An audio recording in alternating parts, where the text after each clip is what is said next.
네, 여러분들 요즘 검찰 개혁 때문에 막 여기저기서 불협화음이 난다. 이거 막 제가 오늘요. 오늘 아침에 뉴스공장을 봤어요.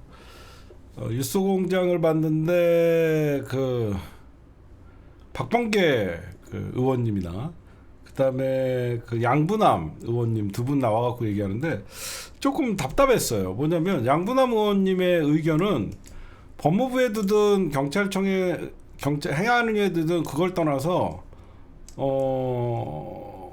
하여튼 좀 답답한 소리를 하더라고요. 그다음에 좀 박범계 의원님이 말씀하시는 걸 좀 깜짝 놀란 게 보안 수사를 줘야 된다는 거예요. 응. 야, 그렇게 이렇게 판사 출신이 보는 관점, 검사 출신이 보는 관점, 다 다르더라고요. 그래서 제가 결론은 뭐냐면, 그래도 그분들의 말씀이 공감되는 부분은 없지 않지만, 일단 그 얘기는 참고할 수 있다. 먼저 중요한 거는요. 현재 민주당이나 정부 입장, 그 정부 입장이라는 건 법무부 정성호 장관님이나 이재명 대통령님 입장이나 민주당 입장이나 먼저 여러분들에게 간단하게 설명해 드리면 검찰의 수사 기소 분리는 이견이 없죠. 여기까지. 그렇죠? 검찰의 수사 기소는 이견이 없어요. 여기까지는 여러분들도 아마 다 동의를 하세요. 지금 이견이 있는 게 뭐냐면 첫 번째가 중수청을 어디에다가 놓을 것이냐. 기존에 검찰이 수사하던 6대 범죄를 중수청을 설치해서 그쪽으로 이관을 하는데 이거를 법무부에 넣을 것이냐 행안위에 넣을 것이냐. 그래서 행안위에 난다는 사람은 법무부로 가면 또다시 제2의 검찰이 된다. 법무부가. 그래서 행안위로 놔야 된다. 지금 제가 취재를 해보면 민주당은 거의 뭐 행안위 쪽으로 이미 결정을 했다라는 소리가 있어요. 뭐 이것 때문에 이제 문제가 있고, 두 번째 검찰의 어떤 그 1차 수사권 그걸 어떻게 할 것이냐. 그러니까 2차 수사권 보안 수사는 검찰이 직접 해. 나는 오늘 깜짝 놀랐어요. 검찰에게 지금 수사 기소는 검찰이 아예 수사를 못하게 한다는 건데 보안 수사를 검찰에게 주자라고 주장하는 사람들은 저 이런 검찰 개혁의 취지 자체를 이해를 못하시는 분들 같아요. 아니 저는 보안 수사 자체가 기존에 있던 수사를 다 뒤집어 버리고 검찰이 새로 수사하는 거거든요. 저는 깜짝 놀랐어요. 아니 검경 수사권 조정은 이제는 검찰의 수사를 손 떼라 이게 핵심 아니에요? 근데 무슨 보안 수사 요구권도 아니고 지금도 난 요구까지는 사실상 뭐 100번 양보하면 요구권까지는 들어줄 수 있다라고 생각해요. 왜 그러면 걔네들이 기소를 유지해야 되니까. 그쵸? 기소를 걔네들이 공소를 재판에서 유지를 하려면 미진한 것들에 대해서는 조금 더 수사해 달라 이렇게 요구를 하는 거는 저는 어느 정도 허용을 할 수도 있다라고 생각해요. 왜냐면 아무리 봐도 수사하는 사람과 법률가들이 보는 공소를 유지하는 사람 입장에서는 요거 좀 미진하다라고 하면 요거 좀 더 수사해 주십시오. 근데 이걸 아예 검찰이 수사를 한다? 저는 그 자체가 검찰의 오만함이라고 생각해요. 저는 그건 안 된다고 생각합니다. 진짜로. 그러면 안 되고, 저도 오늘 이제 생각을 다 정리했어요. 제가 결론부터 말씀드리면, 우리가 중수청 문제로 지금 시끄럽잖아요. 중수청을 어디다 놓냐. 이거 아무 의미 없는 싸움이에요. 왜 그러냐. 저는 중수청 문제로 지금 막 왈가왈부하잖아요. 법무부에 놔야 된다. 중수청에 놔야 된다. 이거 아무 의미 없는 싸움이에요. 본질을 흐리는 거예요. 뭐냐. 우리가 여러분들 만약에 정권 뺏기면 중수청이 경찰청 밑에 있든 법무부 밑에 있든 믿지 못하죠. 그래서 제가 생각에는 뭐냐. 중수청을 뭐하러 설치하냐. 아니 왜 시끄럽게 중수청으로 설치한다 그래갖고 왜 이 본질을 흐리냐. 그냥 지금 국가수사본부에서 다 수사하면 되잖아. 안 그래요? 어차피 경찰이 있고 국가수사본부 있으면 나머지 검찰이 수사했던 거 그냥 국가수사본부가 수사하면 자연스럽게 될 거를 왜 이거를 괜히 또 중수청을 만들어 갖고 어디에 놓을 거냐 갖고 왜 지금 싸우냐 이거야. 난 이건 본질이 아니야. 우리가 이번에 검찰 개혁의 본질은요. 검찰의 수사 이제는 영원히 검찰의 수사를 못하게 하는 게 핵심이잖아요. 나는 중수청이 뭐가 중요해? 아니 중수청을 행안위 밑에 놓으면 그 어차피 경찰청, 국가수사본부 같이 다 하는 거잖아. 그냥 국가수사본부에 놓으면 깔끔할 거를. 응? 나머지 6대 범죄 국가수사본부가 수사 못합니까? 응? 아니 뭐하러 그냥 국가수사본부에서 수사하면 되잖아. 마약 사건, 선거 사건, 뭐 중대 경제 사건 그냥 지금 하자고 경제팀도 있고. 그래갖고 내가 이거를 뭐하러 중수청을 설치해서 어디로 설치하는 거 이걸 힘 빼고 앉아있고. 가만히 생각하니까 중수청만 없애면 문제 간단하잖아.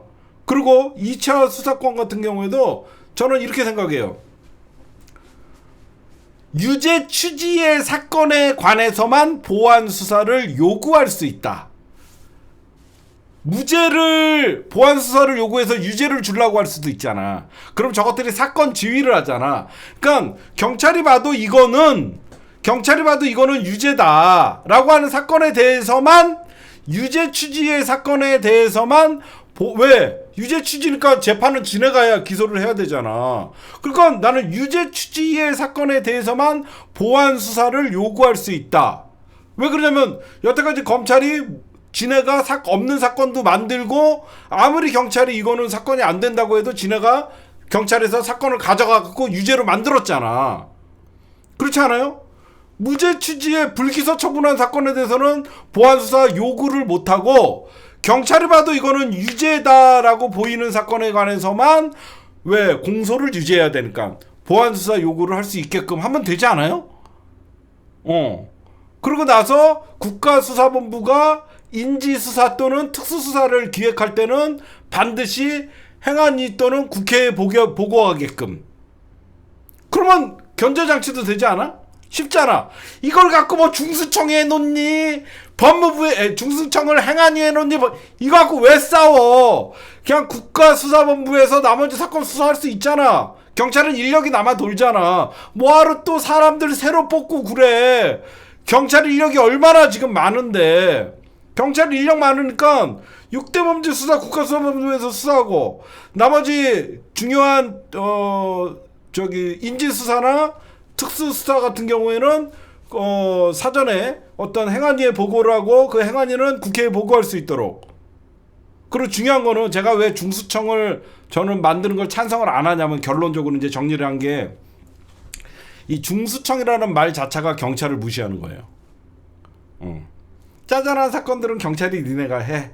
6대 범죄, 주요 범죄는 검찰이 할게. 이 자체가 검찰의 오만함입니다. 우리가 수사를 더 잘하니까 중요한 사건은 우리가 하고, 이런 하바리 사건들은 니네가 해라 이건데, 아니에요. 경찰을 얼마든지 인력도 있고, 경찰 안에 변호사도 되게 많습니다. 요즘 변호사들 여러분들 로스쿨 나와갖고 변호사 개업 힘들고 그러는 사람들 대부분 경찰에 특채로 가갖고 법률가들 되게 많아요. 그렇지 않아요? 중수청이라는 이름 자체가 경찰의 수사를 신뢰하지 못한다는 게 기본적으로 깔려있는 겁니다. 여러분들 그렇게 생각하지 않아요? 그렇잖아. 중수청, 중요한 수사 경찰한테 맡길 수 없다. 이 자체가 경찰 수사를 깔보기 때문에 여태까지 검찰이 경찰보다 수사를 잘한다고 하면서 지네가 모든 수사권을 다 쓴 거거든요. 그러니까 저는 차라리 이 중수청 갖고 여기 논의 이거 싸울 필요도 없고, 이거를 그냥 국가수사본부가 다 가져가고 중수청로 설치할 필요가 없고. 또 중요한 거 내가 생각한 게, 우리 이왕 검찰 개혁하는 거, 검찰의 독점적인 수사권은 이제는 영원히 우리가 9월 25일이면 검찰청 폐지를 없애지만, 기소권도 엄청난 권력이에요. 왜 사람들이 이걸 잊고 있어? 기소권 주면 자네들이 힘 못 쓸 것 같아? 아니야. 아무리 경찰이 중요한 사건이라고 만약에 김건희를 수사해갖고 기소해달라 그러면 안 해. 어떻게 막을 거야? 저는 이번 개헌을 통해서 기소권도 분리시켜야 된다고 생각합니다. 그렇지 않아요? 기소권도 엄청난 권한이에요. 검찰 이외에는 그 어떤 것도 기소하지 못합니다. 재판에 못 붙여요. 응? 나는 가만 생각해볼까? 우리가 검찰의 수사권은 당연히 우리는 이제는 영원히 없애지만 이 기소의 엄청난 권한도 우리의 헌법에 검찰이 기소한다라고 돼 있어서 이게 기소 독점주의거든요. 저는 이번 반드시 개헌을 통해서 검찰의 기소권도 분리시켜서 이 엄청난 검찰의 기소권 갖고 앞으로 또 어떤 쿠데타를 일으킬 수도 있잖아. 제 말 맞잖아. 기소 자체가 어마어마한 권력이야. 검찰을 거치지 않고 우리는 그 어떤 것도 재판에 못 붙여. 이 검찰의 진짜 힘을 빼놓고 국민을 위한 검찰을 만들려고 그러면 기소권도 분리시켜야 됩니다. 응? 그쵸? 응? 거기에 이제 추가적인 안전장치가 뭐냐? 아까 어떤 그 분이 얘기했던 법 왜곡죄. 기소를 지 마음대로 해서 없는 죄도 있게 만들고 기소해달라는 사건 기소 안 하면 판사나 검사나 법 왜곡죄로 다스리면 되죠. 그쵸? 법 왜곡죄는 필수예요. 그래서 이번에 이대로 하려면 제대로 하자. 아니 수사권만 뺏기면 뭐 우리가 늘 이거 너무 순진한 생각 아니야? 저 새끼들이 얼마나 법 기술자들인데 경찰이 아무리 기소해달라고 수사해갖고 기소 의견으로 보내면 안 해. 뭉개놓고 꼼꼼하게 경찰의 기소 의견으로 제출된 사건은 1개월 이내에 기소를 하거나 이런 법들.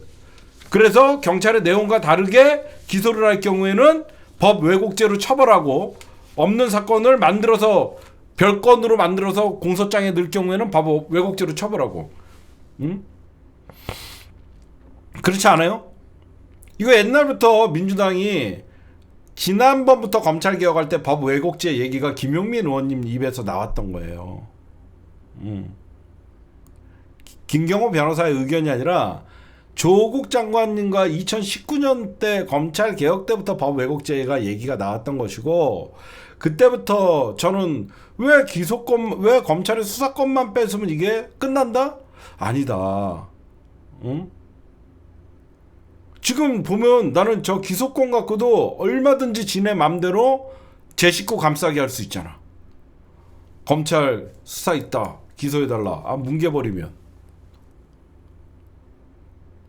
그쵸? 응? 그리고 그 다음에 검찰의 가장 중요한 건 뭐냐면 검찰의 파면을 일반 공무원과 똑같이 만들어야 됩니다. 지금 검찰은 탄핵해야 돼요. 왜 검찰을 탄핵해? 행안부 똑같은 공무원인데 왜 검찰을 탄핵합니까? 저는 반드시 법을 바꿔서라도 검찰도 일반 공무원같이 파면을 시킨다 그러면 스스로들이 지금같이 판사와 자기네들이 동일한 거라고 생각하지 못해요. 그래서 저는 이왕 검찰개혁 어떻게 보면 민족의 운명이 걸린 대한민국의 운명이 걸린 이 절체절명의 기회가 왔을 때 우리가 자꾸 기소권은 주자. 기소권도 분리시키자 해요. 난 더 나아가야 돼. 기소권도 엄청난 권력이잖아. 기소 독점. 제 말 맞죠? 응? 저는 이것만 하면 검찰개혁 완성된다고 생각해요.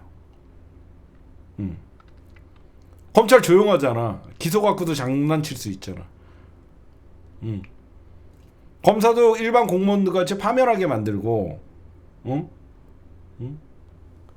여러분들 제 말 어때요? 중수청 이거 아무 논란의 핵심이 아니야. 막말로 여러분들 중수청, 법무부에 놓든 경찰청 밑에 놓든 정권 맡겨갖고 만약에 정권 뺏기면요 똑같은 새끼들 되는 거예요. 어제도 내가 얘기했지만 경찰 저것들도 나중에 정권 윤석열 같은 새끼들 하면 더 나쁜 놈들이고 권력에 빌부터 먹지 못하게 견제장치가 지금 사실 가장 중요한 겁니다. 안 그래요? 중수청을 만약에 이거 중수청을 경찰 행안위에 놓자라고 하면 이게 개혁이고 법무부에 놓자 이거 반개혁 이게 아니야. 본질을 흐리는 거야. 검찰을 영원히 수사를 못하게 하고 기소 독점도 분리시키는 게 진짜 검찰 개혁의 핵심이고 검찰은 그 이후에 기소를 언제까지 안 하면 법 왜곡죄로 처벌을 하고 경찰의 수사 내용과 다른 공소장 내용이 올라가면 검찰의 처벌을 강화시켜야 돼요. 응? 무슨 말씀인지 아시겠죠? 민주당이 이제는 지금 제가 취재를 해보면 뭐 지난 8월 30일 날 김민석 총리랑 행안부 윤호중 행안부 장관이랑 그 다음에 만나갖고 법무부 장관 정성호 장관이랑 만나갖고 행안위에 놓기로 했대요. 행안위에 놓기로 했다라고 하는데 저는 이거를 왜 행안위에 놓냐 이거 갖고 우리가 싸운 본질을 흘리는 것이다. 그쵸? 여러분들 우리 기소권도 신경 써야 돼요. 물론 이거는 개헌 사안이에요. 개헌 사안인데 개헌에 사법부를 개헌으로 견제시켜야 돼요. 사법부도 지네들이 무조건 독립, 사법부의 견제 장치가 없어요. 유일하게 믿을 수 있는 게 사법부의 견제 장치가 공수처거든요. 법 왜곡죄로 판사와 검사는 조여야 돼요. 압박을 해야 되죠. 그렇죠. 여러분들도 동의하시죠? 당연히 검찰의 수사권은 저는 뭐 보안 수사 절대 주면 안 돼요. 아까도 얘기했듯이 유죄 취지의 사건에 관해서만 보안 수사 요구를 할 수 있게 진행하는 게 아니라 왜 지네가 공소 유지를 해야 되니까 저는 그렇게 하면 된다고 생각해요. 여러분들도 그 제 말에 동의하시는 분들도 있고 그것도 못하게도 상관없어요. 근데 경찰이 너무 어떻게 보면 부실 수사도 할 수 있잖아. 억울한 사람이 생길 수도 있고 그래서 보면 일반 사건에 관해서만 이렇게 한정 지을 수도 있고. 전 그래서 이번에 우리가 좀 한 가지 놓치고 있다. 이거 중수청 문제는 본질을 흐르는 것이고 검찰의 수사권은 당연히 절대 앞으로 그 어떤 수사도 개입 못하게 하고 기소권도 엄청난 권력이거든. 기소 독점. 저 기소를 독점함으로써 여태까지 저 수사권과 기소권을 독점함으로써 검찰이 쿠데타까지 일으키고 대한민국을 진해 세상으로 만들어놨잖아요. 나는 중수청 필요 없다라고 생각해요. 그냥 국가수사본부에서 하면 되지 뭘 또 중수청을 만들어갖고 또 거기서 또 이래라 저래라 싸울 필요 없다라고 생각합니다. 어차피 중수청도 행안위 밑으로 가면 경찰이랑 다 협조해야 되는 거 아니에요. 그렇지 않아요? 진짜 선택적 기소, 지식구 감싸기, 저 기소 안 하는 검사 어떻게 통제할 거야? 일부러 공소 유지 개판으로 하면 어떻게 할 거야? 그 법 왜곡죄로 다수해야죠. 그쵸? 중요한 자기네 편 기소당했어. 일부러 공소장 허술하게 써갖고 지게 만드는 거 무죄 주려고.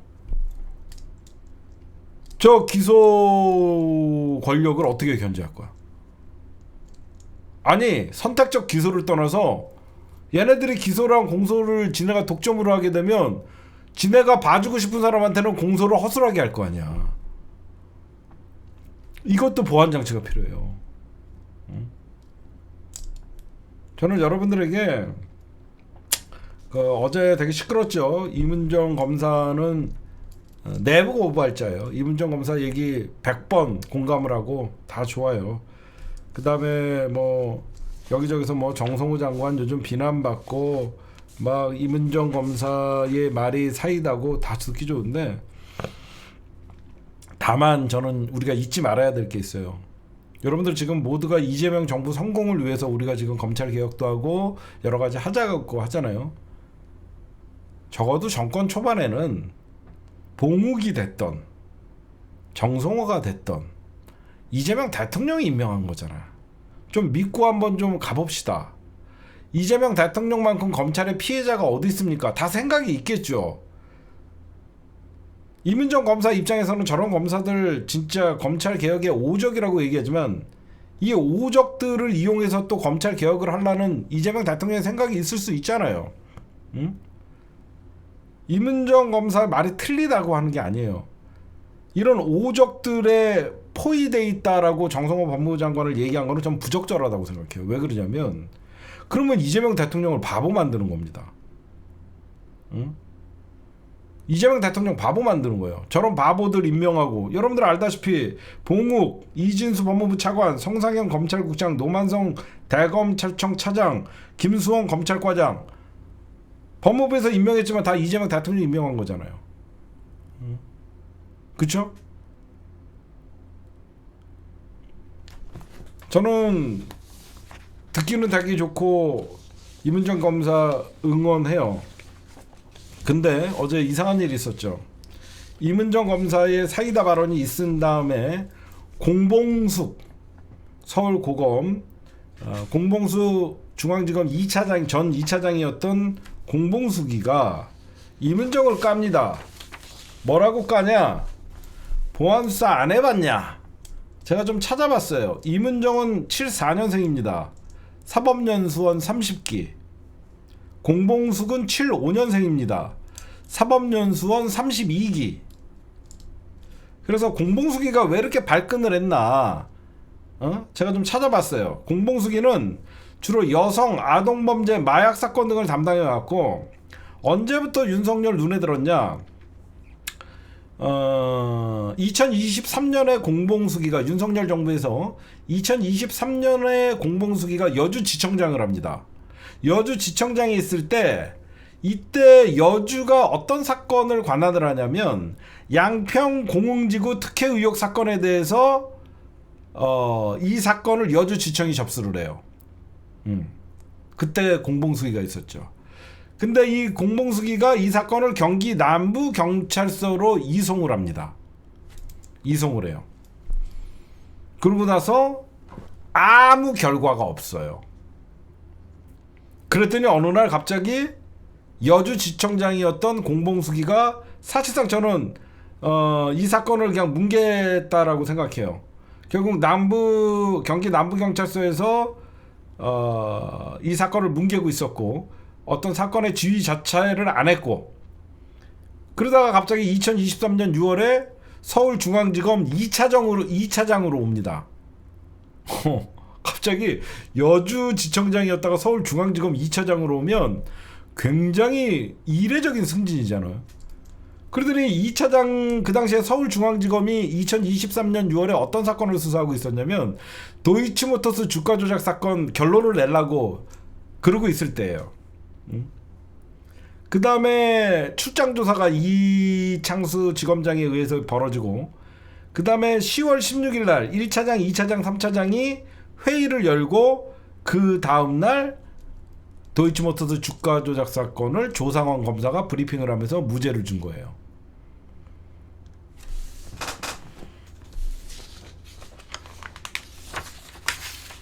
지금 공봉숙이가 검찰의 보안 수사권을 달라고 난리죠. 절대 주면 안 됩니다. 이문정은 내부 고발자예요. 공봉숙은 내부 수호자입니다. 저는 왜 이렇게 난리를 치나 공봉숙에 대해서 좀 알아봤습니다, 여러분들. 진짜 여러분들 민주당에서 지금 저는 중수청이 필요 없다, 그냥 국가수사본부로 하면 되지, 논란 필요 없다라고 했는데 지금 뭐 중수청이 행안부로 결정이 됐다라고 합니다. 사실 제가 취재를 해보니까. 그래서 여러분들 뭐 그렇게 법무부로 간다는 거 걱정 안 하셔도 될 것 같고요. 지금 김민석 총리, 그 다음에 행안부 장관 윤호중, 법무부 장관 정성호가 8월 30일 날 만났대요. 만나서 이미 조정은 다 했다라고 얘기들이 나오니까 저는 우리가 여러분들 기소권도 분리하라는 운동을 좀 합시다. 그렇죠? 이거는 뭐 개헌 사안일 수도 있겠지만 기소권의 견제 장치도 우리가 할 수 있게끔, 왜냐면 이거는 헌법을 고쳐야 돼요. 아까도 얘기했지만 우리가 반드시 저희 기소권 갖고 엄청난 권력이기 때문에 저 기소권 갖고 장난칠 수 있어요.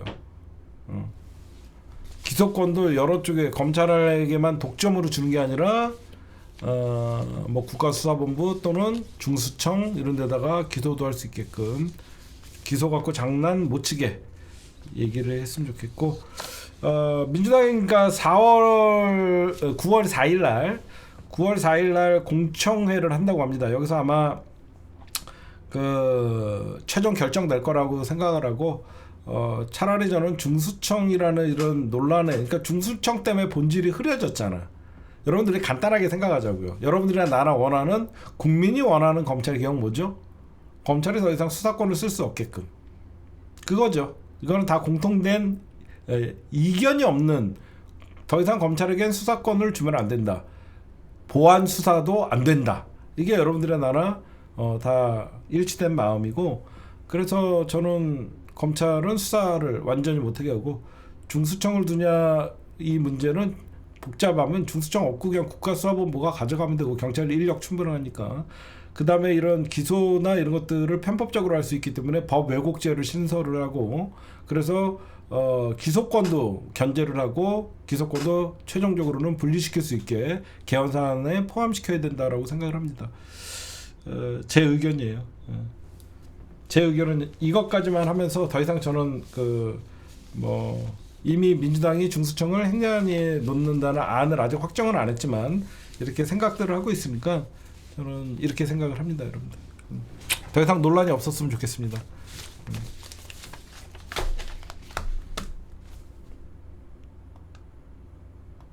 네, 여러분들 안녕하세요. 시사타파의 심층분석 시작하도록 하겠습니다.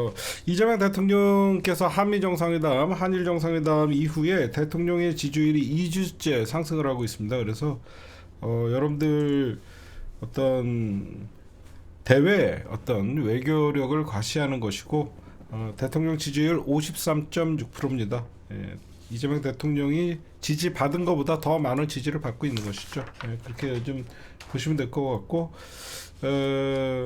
국힘당 전당대회를 대부분 하면 전당대회 컨벤션 효과가 일어나서 정당 지지율이 좀 올라가야 되는데 아직도 민주당과는 10% 이상 차이가 나고 있다. 여러분들 하긴 극우 정당 뭐 지지하는 게 제 정신은 아니죠.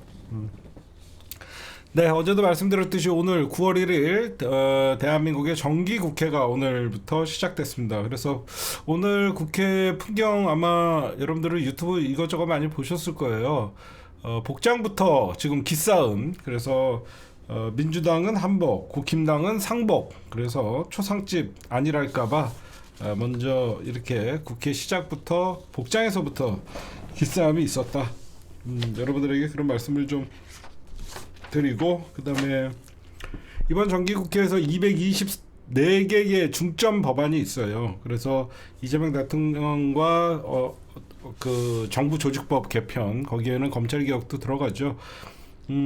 가장 중요한 건 뭐냐면 그 정부 조직법 개편을 통해서 검찰청 폐지 그건 아마 9월 25일 날 나올 예정이고 그다음에 제가 좀 예의주시하고 있는 게 이제 알박기 금지법. 윤석열 정부에서 막판에 차관급 이상의 고위공직자들 공공기관장들 알박기 금지법 그다음에 민생처리 법안 민주당이 실시한다 이런 얘기들이 나오고 있습니다. 되게 알박기 금지법은 되게 중요하죠. 여러분들도 보시면 그다음에 오늘 이재명 대통령과 국방부에서 이거는 어떤 대통령의 제거가 난 것이죠.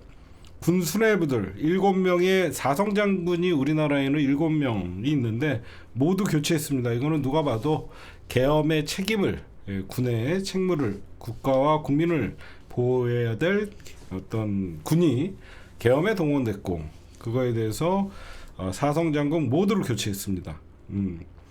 그럼 누가 봐도 윤석열 정부에서 있었던 사성장군들 다 해체를 한 거죠. 근데 만약에 민주정권이 어떤 그 권력을 잡으면 육사가 소외된다 이런 소리들이 많았는데 군을 통수권 최고 군 통수권자는 대통령이고 군을 지휘하는 것은 합참의장이죠, 여러분들. 합참의장은 공군 출신의 합참의장이 됐고 나머지는 정상적으로 육사도 대거 중용을 하면서 잘 된 인사다라고 여러분들에게 말씀드리고 싶고 저는 그 곽종근 전 특수사령관도 나중에는 좀 명예회복을 했으면 좋겠습니다. 개인적으로.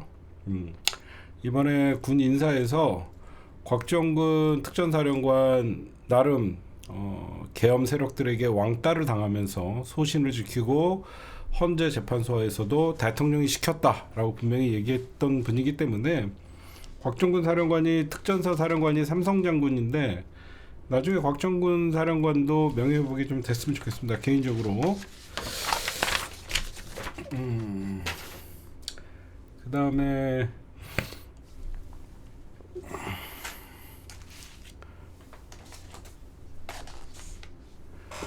내란 수계 얘기 좀 할게요. 예, 여러분들 오늘 방송에서 계속 들었죠. 더불어민주당의 법사위원들이 서울구치소 가고 이제 CCTV를 확인을 했습니다. 거의 구치소에서 제왕 노릇을 하고 있었어요. 심지어 7명의 수발 인원까지 24시간 지원을 배치를 받고 있었대요. 윤석열 전담 어떤 수발 인원이 7명이나 있었다라고 지금 얘기들이 나오고 있고, 지금 김현우였나요? 서울구치소장이 그렇게 윤석열에게 예우를 깎듯이 했던 것들이 CCTV를 통해서 발견되고 있고,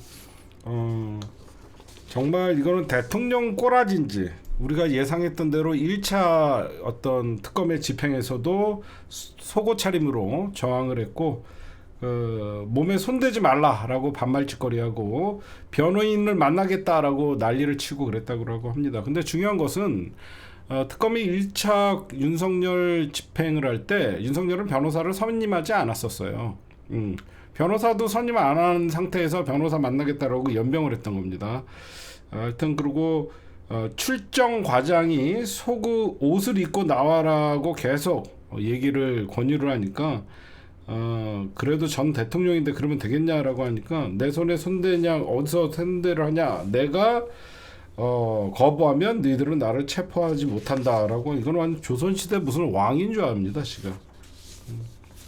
어쨌든 내란 우두머리가 서울구치소장의 비호 아래 구치소의 제왕으로 군림을 했던 것들이 지금 나오고 있고, 윤석열 변호인 측에서 윤석열이가 의자에서 떨어져 갖고 어떤 그 당시에 집행 과정에서 윤석열이 뭐 다칠 뻔했다 이런 얘기들이 나왔었잖아요. CCTV를 봤더니 지 혼자 의자에 앉아 있다가 바닥으로 내려와 갖고 난동을 부렸다고 합니다. 참 이런 거 하나 지금 처리를 못 하고 답답합니다 진짜. 물론 데리고 가도 얘기를 안 하는 건 뻔하겠지만 얘는 반드시, 저는 법이 정의로운 그러니까 법이 정의로우려 그러면요 지휘고하를 막론하고 법을 집행해야 됩니다. 윤석열 김건희 앞에만 가면 대한민국의 법은 무뎌졌어요. 그래서 사람들은 사법부를 신뢰하지 않는 거예요. 검찰을 신뢰하지 않고. 저는 그렇게 생각합니다.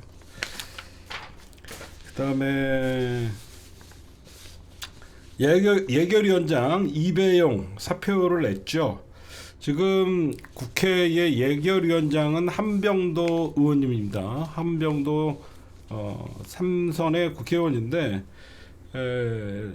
대통령 국무회의도 불출석을 하고 예결위도 사실상 사퇴를 하면서 도망을 갔습니다. 도망을 갔는데 이 금거북이, 제가 어제도 얘기했듯이 오늘 제가 뉴스공장을 좀 봤더니 아침에 제가 오랜만에 오늘 뉴스공장을 봤어요. 뉴스공장을 봤더니 이배용이 열돈만 받았겠냐 뭐 이런, 제가 봐도 이 열돈은 치우지 못해서 그냥 거기 안에 있던 거고, 나머지 금거북이를 열돈 갖고 예결위원장 수억 원대의 어떤 연봉을 받는 그 뭐죠? 그 누구야 얘? 국교위 위원장은 수억 대의 연봉을 받는 자리를 두꺼비 한 마리로 되겠습니까? 아니, 거북이 한 마리로 되겠습니까?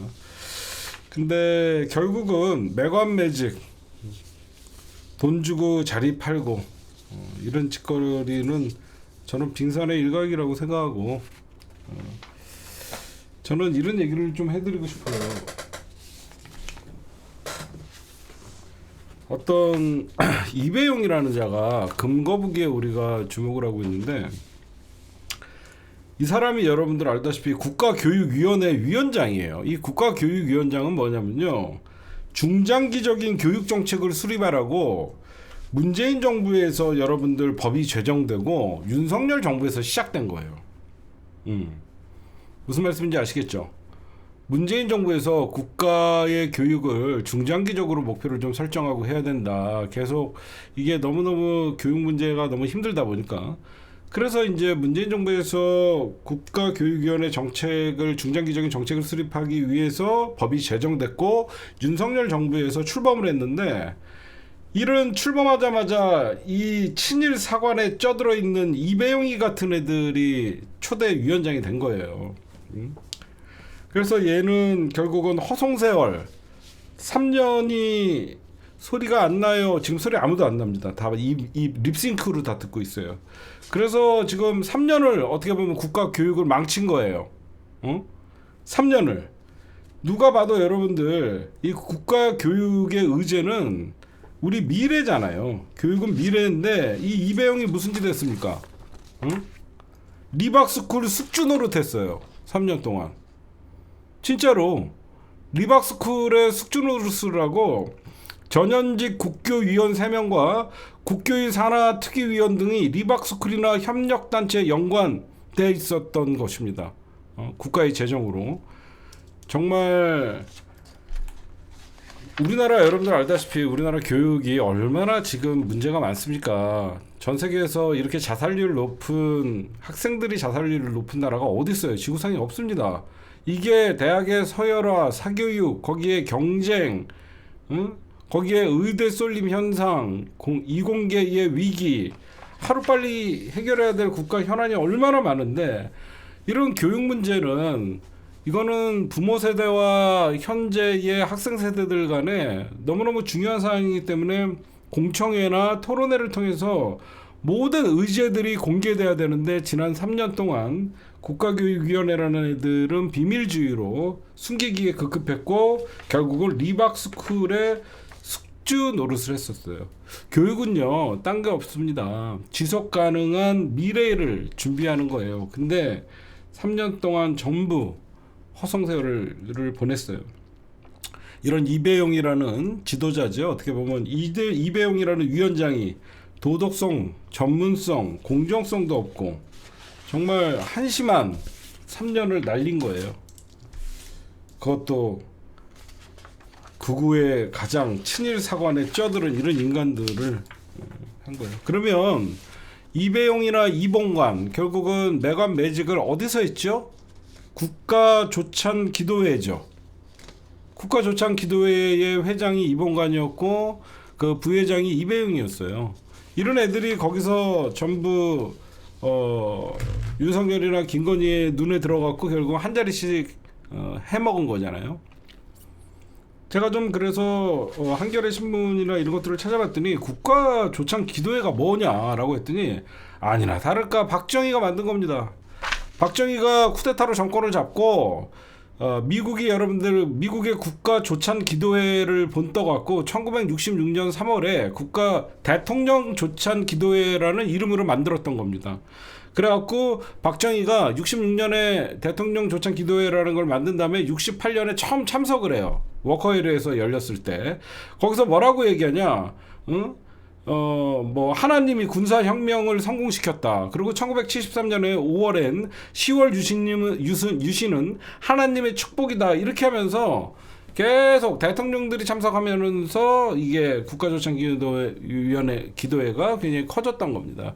그 다음에 이제 1980년 그 한마디로 독재를 미화하는 종교인들을 데려다가 종교인들을 가정 목사들이나 이런 대형 교회 목사들이나 이런 사람들을 데려다가 자기의 독재를 미화하는 데 앞장섰던 박정희가 만들었던 것이고 1976년에 지금의 국가조찬기도회로 바뀌었던 겁니다. 그 전에는 대통령조찬기도회였어요. 박정희 때는. 그래갖고 1976년에 국가조찬기도회로 바뀌었고 1980년 전두환 신군부 세력들이 전두환 학살 살인마가 개신교 지도자들이 당시 국가보위 비상대책위원회 국보위 상임위원장이었던 전두환이를 초대해서 전두환이는 광주에서 학살을 자행한 뒤 오히려 전두환이를 위대한 지도자라고 하는 칭송을 하는 자리였습니다.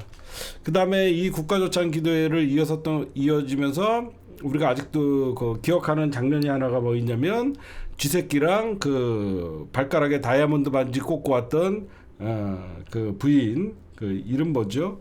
그 이명박 부부들이 2011년에 국가조찬기도회에서 한국기독교총연합회 회장이었던 길자연 목사 앞에서 무릎팍을 꿇고 기도했던 장면들이 가장 여러분들 회자가 됐던 것이죠. 김윤옥인가요? 예. 요거예요. 이게 국가조찬기도회에서 옆에 보면 이 살인마 전두환이가 국가조찬기도회에 나왔던 모습이고, 쥐새끼, 그 다음에 멧돼지 이렇게 와갖고 했던 장면입니다. 그래서 그 박근혜 씨 같은 경우에는 2016년 3월에 어떤 박근혜도 참석을 했었고, 그 다음에 문재인 대통령도 2번을 참석을 했었는데 2018년 3월에 50주년 기도회를 초청을 받아갖고 갔었고요. 그 이유는 문재인 대통령은 불참을 했더니 기도회를 폐지하자는 청원들이 있어서 문재인 대통령을 참여하지 않았었습니다. 그래서 사실 이 국가 조찬 기도회에서 목사들이 주관을 했는데, 이 목사들이 세월호 유가족들을 비하하고, 근데 그 목사들의 세습이나 이런 것들을 정당화하고, 결국은 이 국가조찬 기도회는요, 종교와 권력이 유착을 했던 거예요. 여러분들 보셔도 그러죠. 종교와 권력이 유착되는 바로 그 지점이 국가조찬 기도회였고, 거기에서 이루어진 매관매직이 이봉관의 사위, 박검사의 국무총리 비서실장이었고, 이배용이는 국가교육위원회의 수장이 됐던 것입니다. 이봉관은 반클리프 라펠 목걸이, 그 다음에 이배용이는 목걸이, 그러니까 거북이 멸돈이라고 하는데 더 있겠죠, 여러분들.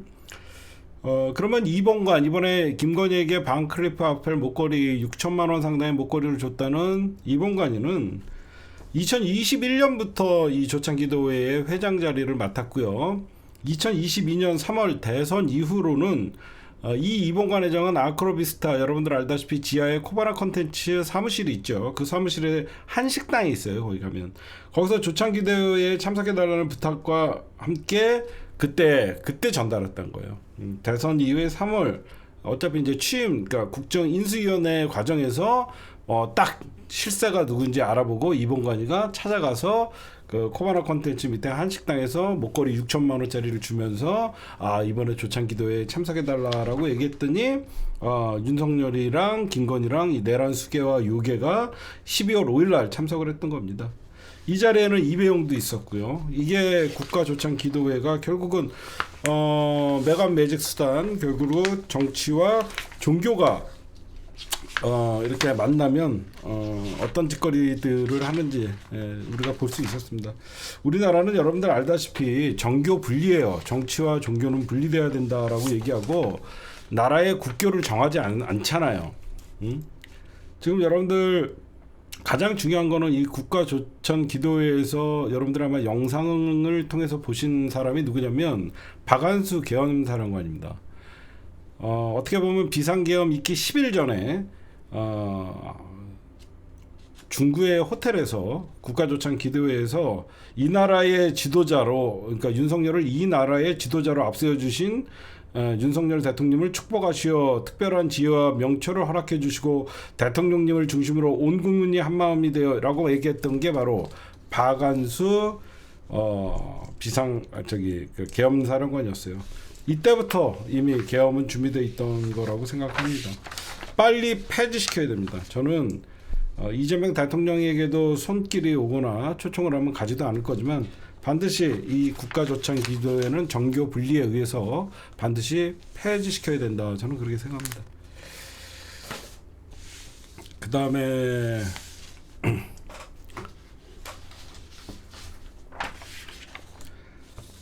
네, 권난동이 9월 10일 날 이제 표결을 앞두고 있죠. 누가 봐도 제가 어제도 말씀드렸지만 결국 윤석열, 김건희는 매관매직을 통해서 자리를 주고받고 이런 짓거리를 했고, 윤핵관의 핵심이었던 권난동은 어떤 짓거리를 했냐면 수사 기밀을 팔아쳐먹은 거예요. 이거는 용서할 수 없는 겁니다. 지가 검사 출신의 법사위 여러 가지 정보를 많이 갖고 있다 보니까 통일교에다가 조직적으로 증거인멸을 도왔고 수사 정보를 팔아쳐먹고 압수수색에 대회하라고 수사 정보의 유출 대가로 1억 원을 수술하고 대선 자금, 결국은 지금은 여러분들 통일교와 권선동의 문제는 어떤 그 권선동의 그 개인 비리 같이 보이지만 이거는 굉장히 큰 사건이에요.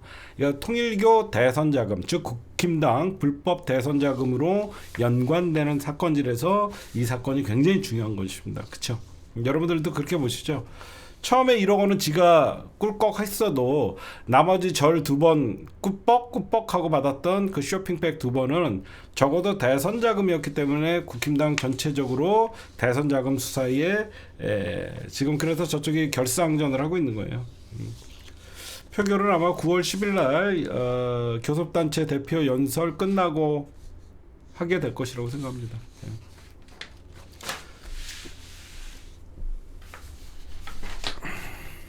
그 다음에 지금 나국상, 여러분들 요즘 나국산이가 지금 법사위 간사한다고 까불고 있죠. 누가 봐도 여러분들 간사는요 사실 위원장급이 3선 이상이잖아요. 간사는 초재선들이 하는 거예요. 여러분들 알다시피 국회의 관례상 보면 위원장은 3선 이상의 사실 중진인들이 위원장급으로 올라가서 그 상임위원회를 이끌고, 나머지 간사나 이런 사람들은 사실 그 열심히 일하는 초선, 중선, 재선 이런 사람들이 하는 건데, 5선의 나국상이 법사위 간사로 간 이유는 뭘까요? 여러분들이 볼 때 두 가지입니다. 첫째, 제가 볼 때는 얘 서울시장 노리고 간 거예요. 결국은 가만히 있으면 국힘당이나 이런 내란정당 그리고 극우정당 이런 모습들을 볼 수밖에 없지만, 나경원이 법사위 간사 5선에 맞지 않는 지책을 수락을 하면서 지가 나서고, 이거는 이재명 정부와 싸우는 모습으로 내년 지방선거에서 서울시장의 오세훈과의 경선에서 이기기 위함입니다. 일단 1차적으로 오세훈과의 경선에서 이겨야만 나국상이 국힘당의 서울시장 후보가 될 수 있겠죠. 그래서 제가 보면 서울시장으로 가기 위한 사실 급이 맞지 않는 5선이 법사위 간사를 맡은 것이다. 저는 그렇게 분석을 하고 싶습니다, 여러분들. 그 다음에 하지만 나경원은 법사위 간사 자리에 절대 부적합한 자리입니다. 왜 그러냐면 이거는 이해충돌 소지가 있어요. 남편이 춘천지방법원 김재호 판사가 춘천지방법원장으로 있습니다. 근데 법사위가 어떤 자리입니까? 사법부와의 교류, 검찰과의 교류, 그 다음에 관리 감독의 기능을 수행하는 자리가 법사위예요. 근데 지 남편이 춘천지방법원에 있는데 지가 춘천지방법원 감사나 국정조사할 때 이걸 할 수 있겠냐고요. 이거는 이해충돌이 있기 때문에 이거는 말이 안 됩니다. 누가 봐도 법사위는 공정성과 도덕성이 있어야 되는 자리예요. 결국은 서울시장의 오세훈을 꺾기 위해서 주목을 받기, 왜 그러냐면 법사위에서 싸우기만 해도 나경원, 추장군 대결, 전투 계속 기사에 실어주니까 이렇게 되는 거예요. 그래서 이 뉴스나 나경원이가 이런 초선이나 재선이 가는 간사 자리를 맡은 것이다. 그렇게 여러분들이 보시면 될 것 같고, 그 다음에 또 이상한 뉴스 하나 좀 분석을 좀 해줄게요. 연일 이준석이가 조국 전 대표를 때립니다. 왜 그러냐? 이준석이가 지금 여러분들 알다시피 국회 윤리위원회에서 제명을 해야 된다.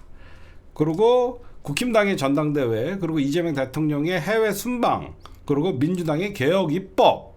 사실 이준석의 존재감이 없어졌죠, 지난 대선 이후에. 그러다 보니까 이준석이 연일 조국 전 장관을 때리는 이유는 조국 장관에 관한 반감이 큰 2030의 극우들을 사실상 직결시켜갖고 지지 기반을 확대하려는 겁니다. 그쵸? 여러분들 보셔도. 왜 그러면 이준석의 존재감이 없다 보니까 2030의 지지자들이 이탈 현상을 보이고 있다 보니까 결국은 젊은 세대들을 어떻게든지 갈라치기 해서라도 본인의 지지 세력으로 유입시키기 위해서 연일 조국 장관님을 이준석이 때리는 거예요. 이재명 대통령을 때리는 게 아니라 자기의 지지 기반이 흔들리기 때문에 이 2030이 어떤 조국 전 장관에 대한 반감이 크다는 걸 이용을 해서 또 이런 갈라치기 정치를 하는 것입니다.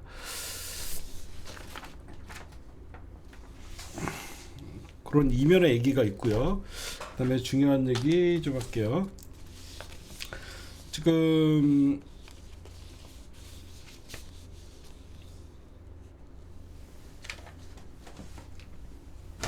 저는 지금 법원이 사법 쿠데타를 모의하고 있다고 생각해요. 우리가 지금 검찰 개혁에 너무 지금 매진하고 있다 보니까 조이대와 그 사법부는 사법 개혁에 저항을 하고 있다고 생각합니다. 우리가 사실 검찰 개혁 다음에 늘 사법 개혁으로 넘어가는 단계였잖아요. 근데 사실 검찰 개혁은 9월 25일 날 못을 박았지 않습니까?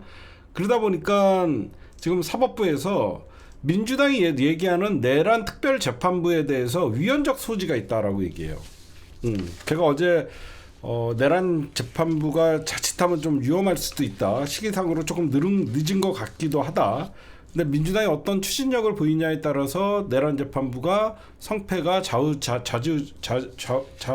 성패가 정해질 수도 있다. 이렇게 좀 말씀드렸는데 법원행정처 천대엽이가 사법권 독립침해 위헌 소지가 있다라고 얘기했어요.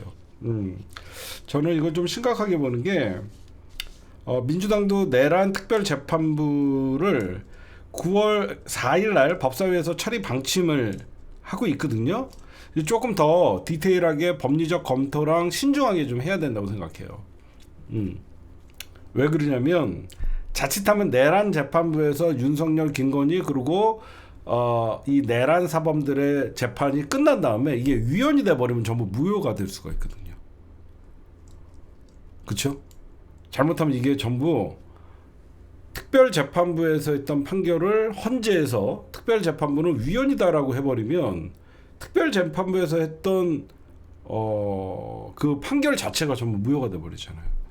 그래서 이거는 민주당이 법리적으로 더 잘 따져보고 조금 신중하게 특별재판부가 위헌 요소나 이런 것들을 제거한 다음에 저는 특별재판부는 반드시 필요하다고 생각해요.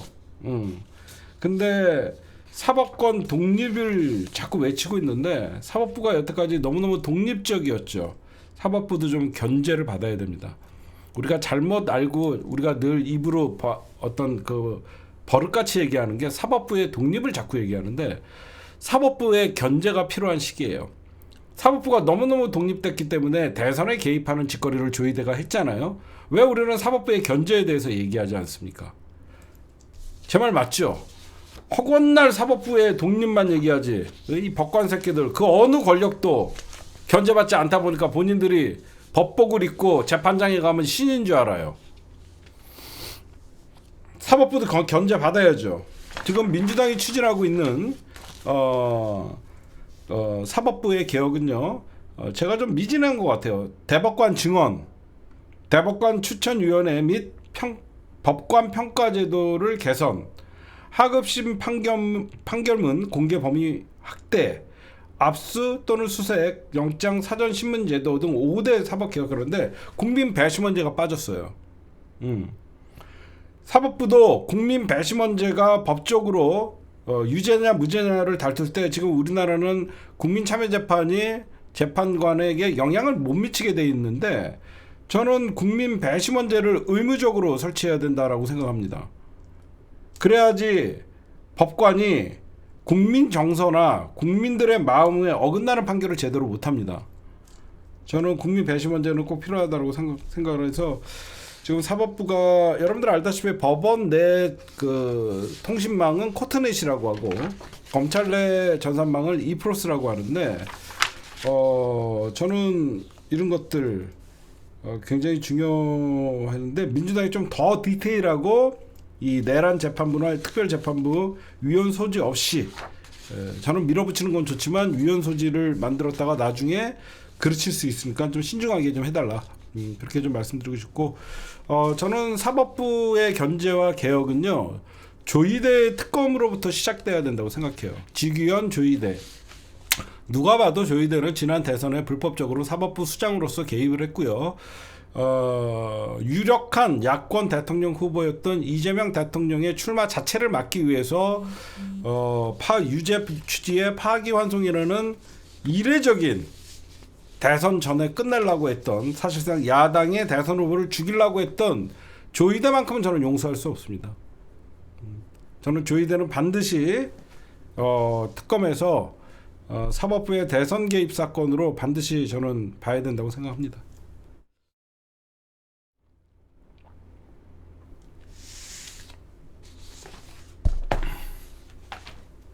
그 다음에 오늘 이제 오늘의 특검 얘기 좀 해드릴게요, 여러분들. 경호처가 비상계엄 직후에 비아폰 10여 대를 준비했다. 경호처가 비상계엄 직후, 이건 누가 봐도 경호처에서 비상계엄을 준비를 했고 10여 대를 준비를 했다라는 것은, 이거는 계엄령이 오래 갈 거라는 가정하에서 자기네들이 미리 작전 지시를 하기 위해서, 경호처에서 준비했다라는 것은 이거는 김건희와 직접적으로 소통을 하기 위해서라고 저는 생각을 해요. 그렇죠? 합참의장, 계엄사령관 직접. 어차피 윤석열은 여러분들 알다시피 윤석열 전화는 다 이미 있고, 윤석열은 필요한 사람들과는 김용현이랑은 다 얘기를 하는데, 이 10여 대를 준비한 거는 김건희 라인에게 계엄 이후에 저는 10여 대를 준비시켰다라고 생각합니다. 꼼꼼하게 체포할 사람, 죽일 사람, 저는 그런 것들을 경호처에서 누구한테 주려고 했었냐, 이거를 꼼꼼히 따져봐야 된다라고 생각합니다. 근데 자기네들 생각같이 계엄령이 이렇게 빨리 해제가 될 줄 몰랐겠죠. 그 다음에 지금 제가 어제 경찰 인사의 문제를 좀 짚어드렸죠. 현재 조지호가 경찰청장이에요. 아직 탄핵 심판이 나오지 않고 있죠. 지금 조지호 경찰청장과 김봉식 전 서울청장 비상계엄 전 안가에서 받은 문건이, 그러니까 비상계엄이 밤 10시 40분 정도에 윤석열이가 선포를 했었잖아요. 7시에 안가에서 그 당시에 조지호, 김봉식, 그 다음에 김용현, 윤석열 안가에서 회동을 했었죠. 요때 조지호와 김봉식에게 어떤 계엄 문건을 전달했던 거랑 이상민이가 국무회의에서 받은 문건이랑 똑같다라고 합니다. 그러니까 세밀하게 준비했던 거예요, 지금 보면. 여러분들이 요것도 이제 특검이 그걸 단서로 잡았다 보시면 될 것 같고, 누가 봐도 이제 제가 대통령실 안에서 이제 정진석이가 엄청난 증거인멸을 우리가 하고 있을 것이다라고 다들 예상을 하고 있었잖아요. 아니나 다를까 정진석이는 엄청난 증거인멸을 하고 있었고, 윤석열 탄핵 심판 직전에 직전과 2월달, 3월달 탄핵 심판 선고가 이제 나올 것 같은 시기 때부터 대통령실의 PC를 초기화하고, 심지어 대통령실의 PC들이나 주요 문서들을 용광로에다가 집어넣어라, 제철소 용광로에 넣어서 폐기하라라고 얘기를 했고, 2월 달에는 PC 초기화, 4월 4일 대통령 탄핵 심판 선고일 날은 플랜 B를 가동해서 지금 문건들을 다 없애는데, 이거는 대통령 기록물법 위반입니다. 결국은 대통령 기록물법 위반 등으로 정진석은 반드시 잡아야 됩니다. 이거 정진석도 내란 핵심 주요 종사자로 봐야 돼요. 제가 보면. 그 다음에 저는 오늘 최상병 특검에게 박수를 좀 쳐드리고 싶어요. 최상병 특검이 전 공수처 부장검사를 피의자로 입건했습니다. 이게 무슨 말이냐면, 공수처도 예전에 되게 이상했잖아요. 공수처 수많은 사건들, 중요한 사건들이 접수가 되는데 공수처가 수사를 안 했잖아요. 그렇죠?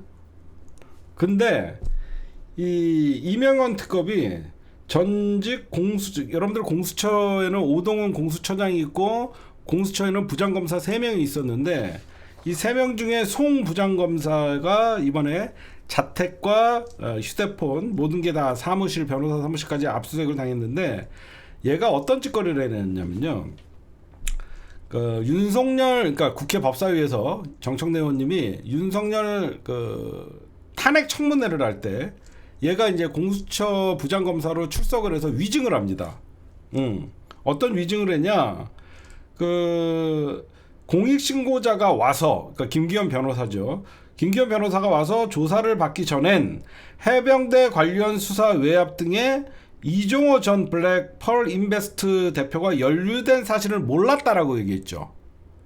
이 송 부장검사, 공수처에 있던 송 부장검사가 누구냐면 나중에 밝혀진 사실이 이종호의 변호인이었습니다. 공수처 검사도 잘 뽑아야 돼요. 응? 과거 이종호의 주가 조작 사건의 변호를 했던 게 바로 이 공수처의 부장검사였던 거예요. 그래서 이 단서를 잡고 국회 법사위 탄핵 청문회에서 위증을 했던 거. 자기는 모르는 사람이었다라고 했는데 나중에 봤더니 왜 이 사건이 처음에 그 공수처에서 이렇게 수사가 1년 반 동안 지지부진하냐. 우리가 계속 공수처 뭐하냐. 최혜병 사건 수사 안 하고 할 때 이런 자가 공수처의 부장검사로 있으니까 사건이 진행을 안 됐던 겁니다.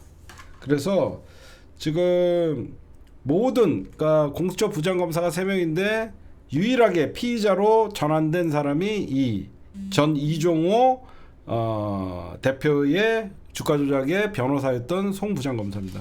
여러분들 그렇게 좀 아시면 될 것 같아요. 중요한 사건을 최혜병 특검이 잡았어요. 그 다음에 이번에 내란 특검에서 조은석 내란 특검에서 중요한 거를 또 잡았습니다.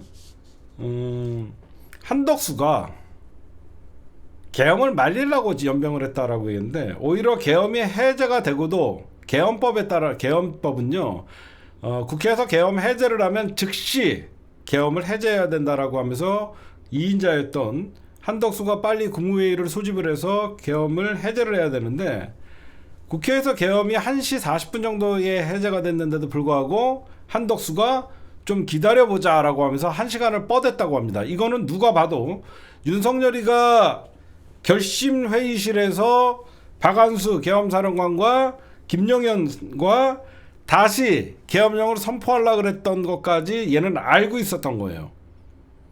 그쵸? 누가 봐도 왜 계엄이 국회에서 해제됐는데 한덕수가 기다려보자라고 한 거는 윤석열이 계엄을 재선포할 거라는 걸 알고 있었기 때문에 국무회의를 1시간 동안 미룬 거죠.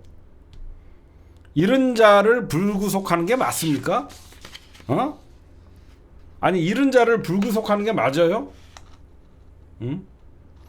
그러니까 법원이 개혁하자는 소리가 나오고 무슨 법원 사법부는 독립해야 될 기관이 아니라 견제받아야 될 기관입니다. 얼마나 더 독립을 합니까? 이런 내란 수객의 주요 임무 종사자를 불구속하는 게 맞아요? 예전 같으면 이거는 역모를 꾸몄기 때문에 사형입니다. 그리고 특검도 좀 이상해요. 얘는 주요 임무 종사자로 기소를 해야 되는데 방조로 왜 기소를 하죠? 내란 혐의, 내란 계엄, 내란 방조.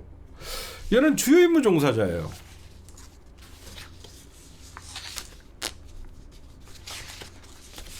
이해할 수가 없습니다.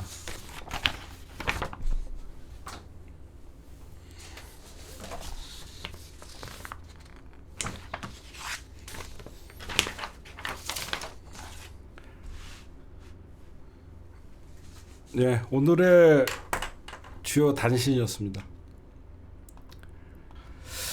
요즘 여러분들 극우 막 이런 얘기 많이 나오죠.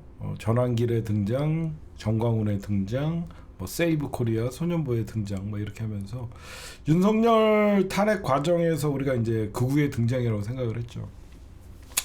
사실 아스팔트에 극우들이 나타난 건 얼마 안 됐습니다. 사실 광장은 민주시민들의 몫이었어요.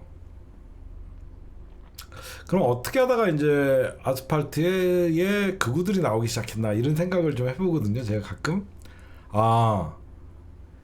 완전히 기울어졌던 운동장이 어느 정도 정상화되면서 이제 쟤네들도 여러분들 알다시피 노사의 투쟁이나 그러니까 노동조합의 투쟁이나 과거에 우리 민주 진보 시민들이 광장에서 체류탄을 맞아가면서 투쟁했던 거는요. 우리가 권력을 가지지 않고 힘이 없어서 우리가 뭉쳤던 것이죠. 그렇죠? 잘 생각해 보시면 우리가 광장에 나갈 수밖에 없었던 것은 우리가 권력자가 아니었고 우리는 힘이 없었기 때문에 광장에서 대동단결 독재 타도를 외쳤던 거예요. 그럼 언제부터 이제 쟤네들이 광장에 나오기 시작하냐? 노무현 대통령 때부터 이제 저것들이 깜짝 놀란 거죠. 김대중 대통령이라는 민주정권 10년을 거치면서 아차 잘못하면 우리가 이 대한민국에서 기득권이 날아갈 수도 있겠다라고 하면서 자기네들이 기득권을 방어하기 위해서 사학법 개정에 반대하고 국가보안법을 반대를 하면서 대한민국 기득권들이 처음으로 서울시청 앞에서 이제 촛불을 들기, 그때 쥐새끼랑 닭이 당연히 촛불 들고 있는 모습들이 아마 그때 아마 최초가 아니었나 생각합니다. 그러면서 이제 저쪽을 따르는 우리도 아스팔트가 필요하다라고 하면서 이명박이가 그때부터 이제 자각을 하면서 이명박이가 이제 극우 전사들을 키우면서 국정원의 자금 가지고 사이버 전사를 키운다 그러면서 지금의 어떻게 보면 일베들을 양성하는 시초가 됐다라고 생각해요. 그 이후에 뉴라이트라는 민족의 반역자 신친일파 새끼들이 어떤 이 광장의 그 전사들이랑 합쳐지면서 얘네가 이제 극우화가 됐다라고 생각해요. 제 생각 아마 맞을 거예요. 그렇죠? 이명박이의 정권 수호대 역할을 해야 되는 사이버 전사들과 뉴라이트 세력들이 합쳐지면서 그게 결국은 극우 세력이 됐다고 생각해요. 그래서 우리가 지금 생각하는 극우가 갑자기 윤석열 때 나타나거나 그러지 않았어요. 윤석열은 누가 봐도 극우의 지지를 받아서 당선됐어요. 윤석열은 이미 대통령 후보 시절부터 차별과 어떤 그 갈라치기의 발언들을 하면서 여성을 혐오하고 노동자들을 폄훼하고 그러니까 외국인들을 그 배타적인 시각으로 보고 그러면서도 대통령에 당선이 됐어요. 우리가 보면 우리가 지금 뭐 대선에 이겼다고 여러분들 우리가 너무 자만하면 안 된다고 얘기하는 게 아직도 국힘당을 지지하는 40% 결국 얘네들이 결국은 지금은 뭐 보수는 떠나고 뭐 중도가 떠났다고 얘기하지만 얘네들이 결국은 이제 점점 극우정당으로 가고 있죠. 이제는 누가 봐도 극우정당이에요. 이제 극우정당이 과거에는 음지에서 제1야당이라는 보수를 대표한다는 소위 보수를 대표한다는 국힘당의 서포터즈 역할이나 뒤에 어떤 그 용병 역할을 했었는데 이제 극우가 보수의 주류가 됐다는 거예요. 자세히 보시면 저는 그거의 심각성을 좀 느껴야 된다고 생각해요.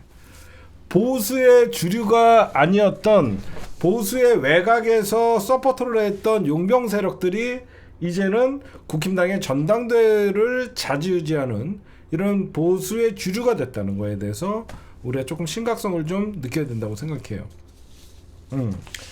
그래서 지금 보수의 어떤 전환길이나 세이브 코리아의 소년보나 정광훈이나 이런 세력들이 만들어낸 사실 극우의 국힘당의 최고위원이 김민수거든요.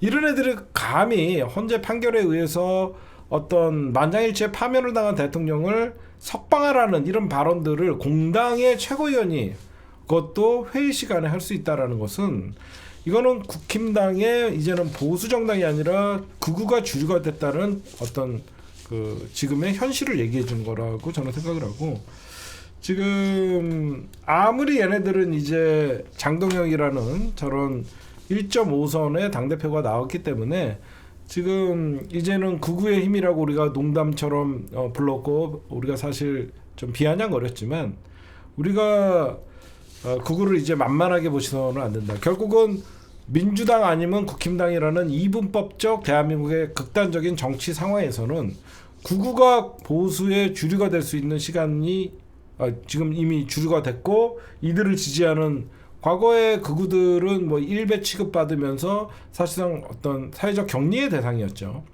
사회적 격리의 대상이었는데 지금은 쟤네들의 하나의 힘으로 지금 초극적 어떤 외국과의 연대도 지금 서슴지 않고 있는 지금 미국 이번에 이재명 대통령이 미국을 방문했을 때 미국의 3대 극우들이 재미동포들 사이에서 모스탄, 애니첸, 고든창 이런 자들이 결국은 우리나라의 어떤 세이브 코리아나 정광훈 세력들 이런 세력들과 연대를 하고 지금 있다라고 얘기해서 저는 우리가 해외 재미동포뿐만 아니라 우리 민주시민연대들도 여기서 우리가 저것들 어차피 안 돼라고 하는 게 아니라 시민의 힘으로 우리는 그구들을 사회적 격리의 대상으로 우리는 좀 우리가 일베를 낙인 찍듯이, 응?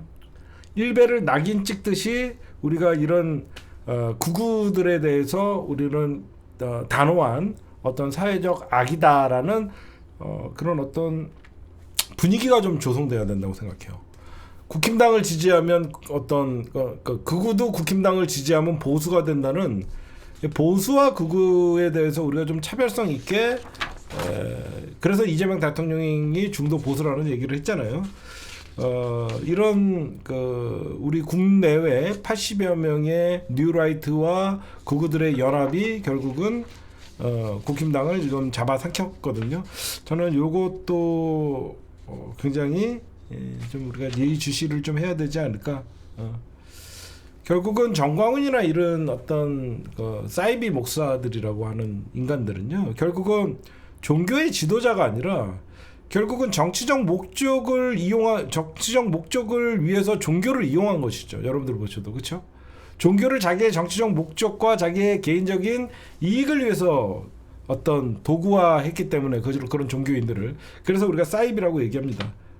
그래서 민주주의의 최후의 보류, 여러분들 깨어있는 시민의 조직된 힘으로 한미 간의 이런 초국적 극우 연대를, 지금이야 우리가 깜짝 놀랐잖아요. 한미 정상회담에도 이 한미의 초국적 극우 연대들이 백악관의 영향력을 끼칠 수 있다라는 것을 다시 한번 우리가 경각심을 가지고, 우리 시민들도 그냥 극우라고 비하거나 그런 게 아니라, 극우들은 사회의 악, 사회에 반드시 격리돼야 되는 사람들로 일베를 낙인 찍듯이 반드시 우리가 좀 그런 시민 운동이 좀 펼쳐져야 된다라고 저는 생각을 합니다.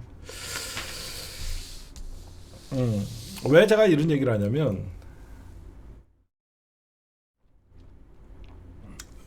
가만 생각해봤어요. 왜 국힘당이 누가 봐도 쟤네들이 살 길은 분명히 있는데 윤석열을 손절을 하고 새로운 좀 따뜻한 보수 그런 길을 갈 수도 있는데 왜 저럴까?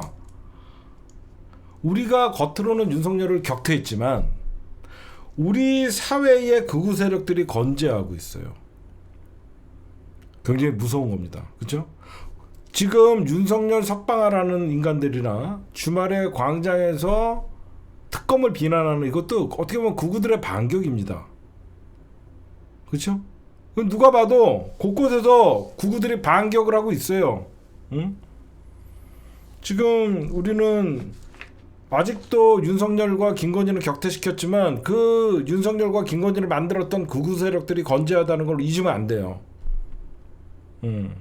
반드시 잊으면 안 되고, 우리가 민주정부 5년 이재명 대통령 동안 저 극우 세력들을 단죄를 하고 반드시 해야 된다라고 저는 개인적으로는 그런 생각을 합니다. 저쪽은 이제 국힘당은 보수 정당이 아니에요. 극우도 아니고 저는 반민족 세력이라고 생각해요. 극우가 아니라고 생각하는 이유는 한미 정상회담 할 때 대한민국 대통령이 가면 트럼프를 비판을 해야죠. 극우는 민족주의적 기본적인 성향을 가지고 있잖아요. 그렇죠? 타민족을 배척을 하고. 국힘당을 지지하는 극우라고 하는 인간들은요, 나라 망하기를 기도하고 있는 새끼들이에요. 일본이 우리를 지배하기를 바라고 미국의 식민지로 미국의 51번째 주가 되고 싶어하는 이런 매국노 세력들은 반역자들이에요.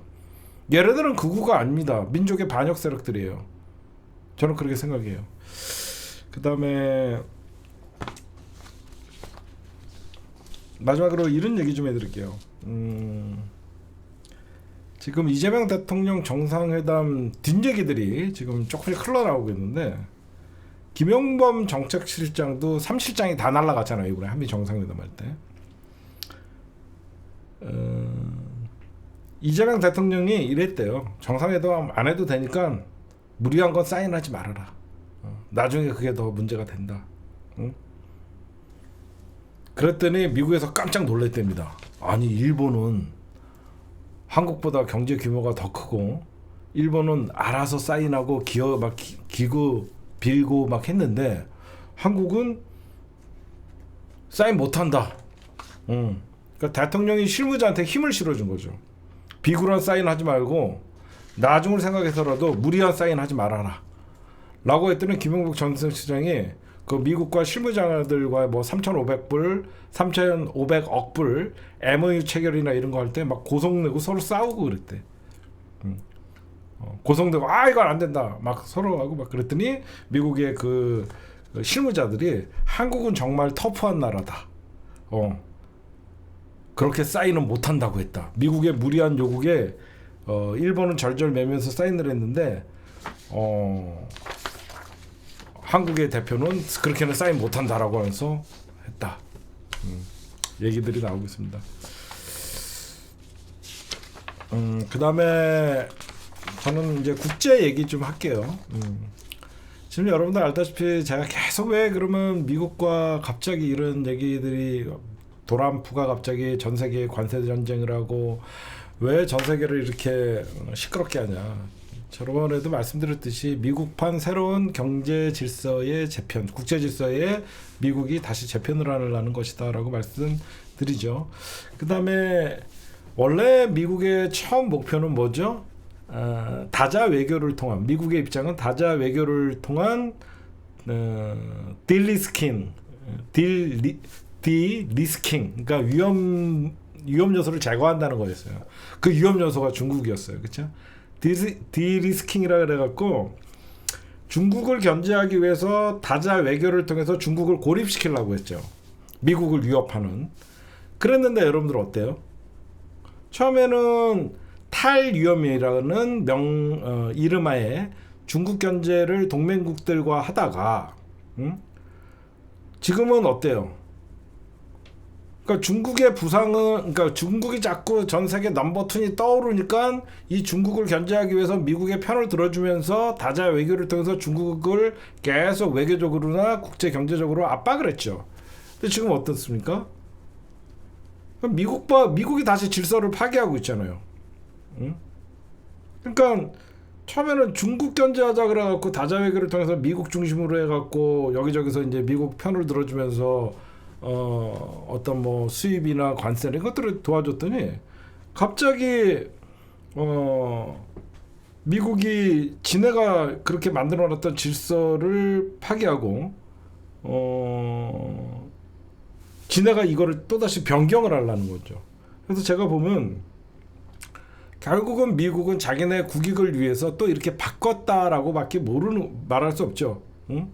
그러니까 좀 쉽게 얘기하면 기득권 국가예요. 미국은. 미국, 소련, 중국은 사실 이 세 나라는 기득권 국가입니다. 그러니까 미국은 그 세 나라 중에서 가장 기득권 국가예요. 기득권 국가가 미국은 기득권 국가고 자기네 나라의 이익을 위해서 보편적 이익이라고 숨기는 거예요. 어렵지 않죠? 누가 봐도 자기네 나라 미국을 위해서 지금 여러 가지 전쟁을 하고 관세를 때리고 하는데 이게 중국을 견제하고 전 세계의 보편적 이익을 위해서 자기가 한다 그래요. 그렇게 포장을 하는 거죠. 근데 미국이 그러는 얘기하니까 거짓말하지만 도란프 니네만 잘 처먹고 잘 사고 하는 그렇게 대들 수 있는 나라가 없는 거죠. 힘의 원리에 의해서. 제 말 이해하시죠? 결국은 지네가 잘 먹고 잘 살라고 중국이라는 적을 만들어 놓고 같이 중국을 견제하다라고 만들어 놨다가 중국이나 결국은 미국의 기득권을 위해서 너희들에게도 이렇게 하는 게 좋아라고 하면서 보편적 결국 미국의 이익이 보편적 세계의 이익이다라는 말 같지도 않은 짓거리를 하는 거예요 지금. 그러니까 우리나라가 그러면 너무 진짜 외교가 힘들죠. 누가 봐도 이재명 대통령님 머리가 진짜 지진 날 것 같아요. 이젠 딴 건 없이 윤석열이가 만들어놨던 진영 논리를 탈피해서 우리는 뭐 자유진영이니 뭐 사회진영이니 이게 아니라 우리나라도 이제 국제 갈등에서 벗어나서 여러분들 잘 봐요. 기득권 국가 미국, 중국, 러시아 이런 나라들은요 결국은 자국의 이익을 위해서 힘없는 나라들을 배신해요. 그 대표적인 게 우크라이나입니다. 미국이 처음에 러시아가 우크라이나를 침범했을 때 여러분들 미국이 바이든이나 미 행정부가 뭐라 그랬죠? 우크라이나의 자유를 지키기 위해서 모든 국가가 모여라 라고 이제 천명을 합니다. 다 기억나시죠? 그래서 유럽뿐만 아니라 미국과의 동맹 국가들이 우크라이나를 지원하기 위해서 무기를 보내고, 물론 우리나라도 거기 무기를 보내고 연병을 했죠. 거기에 그 상황에서도 주가 조작하는 년도 있었고요. 그렇죠? 근데 여러분들 그 이면에는 어떠죠? 지금 어때요, 상황이? 미국이 우크라이나 편을 드나요? 언제 그랬냐는 듯이 미국 트럼프와 푸틴이 친한 모습을 보이면서 우크라이나에게 양보를 강요하고 있잖아요. 그렇죠? 생각해봐요. 얼마 전까지 러시아의 자유진영의 침공은 묵과할 수 없다 그러면서 자유진영 모두 모여라 라고 하면서 러시아를 처단하자 막 이렇게 난리를 치더니 지금은 푸틴이랑 손잡고 있다가 우크라이나 젤렌스키한테 너 빨리 그냥 땅 주고 돈바스 땅 내주고 휴전해 이지랄을 하잖아. 이거 완전 우크라이나 입장에서 뒤통수 맞은 거 아니야. 지금 사람들이 착각하는 게 절대 우리는 중국과 대만의 전쟁에 휩쓸리면 안 됩니다. 이게 무슨 말이냐면 겉으로는 중국과 대만이 전쟁을 하는데 대만 사람들도 정신 차려야 돼. 중국이 대만을 침공을 하면 미국이 핵전쟁을 불사하고 중국과 전면전을 한다? 천만의 말씀. 세계의 힘의 원리나 외교는 그러지가 않아요. 국제정세는. 그 전까지 으르렁대면서 중국을 위협적으로 협박을 하고 미국의 힘을 자랑할 수는 있겠지만 실질적으로 중국이 대만을 침공을 하면 중국과 미국이 전쟁을 한다고? 말도 안 되는, 둘 다 망하는데? 절대 그렇게 못합니다. 그러면 어떤 일이 벌어지냐? 결국은 다시 중국과 손을 잡고 대만에게 양보를 강요할 수 있다는 거예요. 우리나라도 마찬가지입니다. 남북관계에 있어서 미국에 너무 의존도가 높다 보면 나중에 언제 그랬냐는 듯이 대한민국을 팽식히고 북한과 손을 잡고 미국이 오히려 더 쭉 나가면 우리나라가 굉장히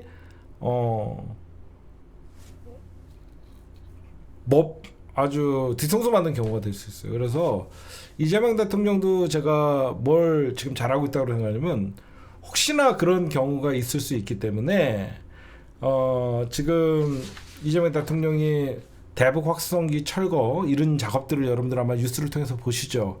그 다음에 남북한 체제 상호 인정 같은 조치 뭐 이런 거 계속 9.19 군사 합의 복원, 이게 뭐냐면 일단은 어떤 미국과 북한의 어떤 앞으로의 상황이 북미 수교 또는 어떻게 이어질지 모르니까 우리도 먼저 선제적으로 북한과의 어떤 그 평화적인 그런 해결을 스스로들이 지금 하고 있는 거예요. 그래서 아무리 김 여정이가 뭐 개소리라고 그래도 미국만 믿고 북한 문제를 매달리는 이재명 대통령 스타일이 아니거든요. 그다음에 사실 국가 안보는요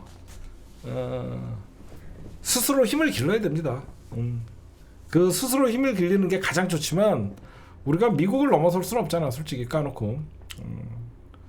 그 다음에 가장 중요한 건 뭐냐면 위협 자체를 없애는 겁니다. 한반도 주변의 위협적인 상황 자체를 없애는 거예요. 그게 어떻게 보면 동북아 중심적인 외교죠. 그래서 힘든 거예요. 저는 그렇게 생각해요. 그 다음에 마지막으로 저거 하나만 얘기할게요. 좀 봤어요. 뭘 봤냐면 강릉에서 지금 물 부족이 난리가 났습니다. 가뭄. 이 가뭄이 돼갖고 이제 이재명 대통령의 말 한마디에 이제 소방차들이 출동을 해갖고 이제 물을 실어 나르고. 근데 그 옆에 속초는 막 지금 막 물이 남아 돌아요. 응? 그럼 왜 강릉은 물이 없나? 왜 떼면 마르나? 그 봤더니 좀 찾아봤어요, 제가. 태백산맥 때문에 그렇다는 거예요. 이 강릉을 둘러싸고 있는 태백산맥 때문에 강릉은 늘 가뭄이 온다는 거야. 가장 중요한 거는 지구온난화 현상. 지구온난화 현상에 영향이 되기 크고요. 이 강릉의 물 부족은 지형적 특성이 있다는 겁니다. 그게 무슨 말이냐? 여러분들 우리 많이 들어봤죠? 우리나라의 여름은 맨날 뭐 북대서양 고기압, 북대서양 고기압이 밀려와서 더위가 오고 그 어떤 그 열기 때문에 수증기가 하고 그 수증기가 하늘로 올라가면 온도가 낮아져서 그게 비로 내리고. 근데 이게 좀 봤더니 여름철 한반도는 주로 북태평양 고기압 영향을 받는데 이 북태평양 고기압은 고온 다습한 남서풍을 몰고 온대요. 남쪽에서 서쪽으로 부는. 그래서 여름철에는 비구름이 서쪽에서 동쪽으로 이동하는 경우가 많다는 뜻이에요. 서쪽에서 동쪽으로 이동. 그러면 강릉은 동쪽에 있잖아. 동쪽에 있는데 이 동쪽을 넘어갈 때 태백산맥이 있다는 거야. 아, 이게 무슨 말인가 찾아봤어요. 이 습한 공기가 한반도 동쪽 강릉으로 도달하기 전에는 태백산맥을 넘어가는데 습한 공기가 동쪽으로 이동하다가 태백산맥을 만나면 산을 타고 상승을 한다는 거야. 그래서 공기가 올라가면 기온이 낮아지고 그것 때문에 뭐 비가 오는데 거기서 이제 비를 뿌려버린다 보니까 이게 강릉까지 못 온다는 거야. 그러다 보니까 오히려 이 그 수분을 잃어버린 이 공기가 오히려 건조한 공기가 산을 넘어 하강을 하면서 더 뜨거워져 갖고 기온이 상승을 해서 그걸 팬현상이라고 하는 거야. 팬현상이라고 한다는 거야.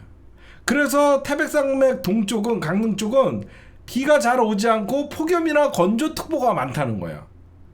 그래서 그런데 속초도 1시간 거리인데 왜 속초는 그런데 물이 부족하지 않냐 그랬더니 속초는 예전부터 지하댐을 건설했다는 거예요. 지상댐은 날씨가 덥고 비가 오면 물이 증발해 버리잖아.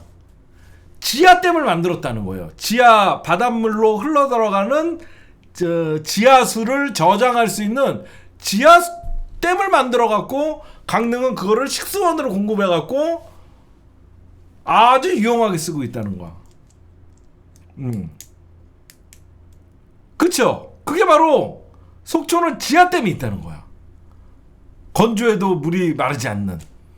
자연의 수많은 산에서 내려오는 그런 물들, 자연수들을, 지하수들을 저장했다가 그걸 식수로 사용하는 것이죠. 근데 강릉은 지금 그게 준비가 안 돼 있다 보니까 2027년에 완공 예정이라는 거야. 지난해에 이제 지하댐 건설을 추진했다는 거야. 아직 이전이라 남았고. 그러니까 바다로 흘러가는 지하수를 속초는 이용해서 댐을 만들어서 식수로 사용하고 있고, 지금 그리고 이제 또 하나는 지구 온난화는 뭐냐면 북태평양 고기압 세력이 유독 강해진 게 지구 온난화라는 거예요.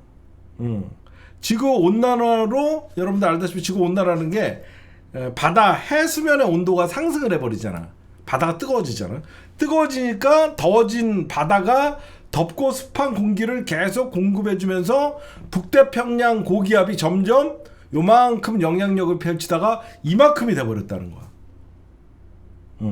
무슨 말씀이냐면 해수면이 올라가면서 북태평양 고기압 이 세력이 요만큼이었다 그러면 지구 온난화에 의해서 이만큼 영향력이 올라갔다는 거지. 그런 것 때문에 제가 왜 물이 없을까? 우리 집은 물이 넘치는데, 우리 수도권은 물이 넘치는데 왜 그럴까? 했더니 이 태백산맥과 북태평양 고기압의 관계가 있더라. 근데 이 책임은 다 누구냐면 김진태, 권선동 다 이 국힘당 책임이에요.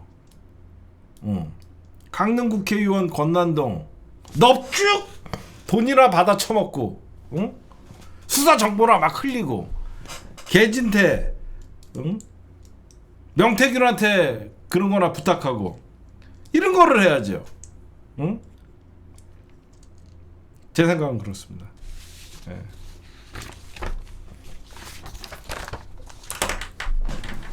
이거는 제가 보면 인재야, 인재. 네, 오늘의 두 번째 심층 분석이었습니다.